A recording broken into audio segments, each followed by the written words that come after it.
நாங்கள் என்ன பண்ணோம் தெரியுமா? அந்த ரேட்டை என்ன பண்ணோம் தெரியுமா? நாங்கள் ஒரு பெரிய ஸ்டிக்கு வச்சு அப்படியே அந்த ரேட்டை அடித்தோம். டப்புன்னு ஓடியே போயிடுச்சு. இங்கே வெளியே ஓடி போயிடுச்சு எலி. கீச் கீச் கீச் கீச் கீச் கத்துது எலி. அடிச்சுட்டோமா, வலிக்கு தான் அதுக்கு அந்த எலிக்கு. ஆட்டோ ஆட்டோ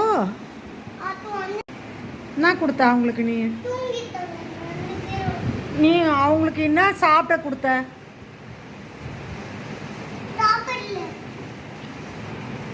ஒன்றும் சாப்பிடலையா? ஏன்?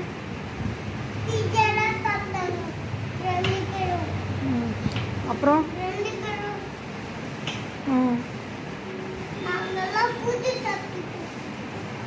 இருந்தது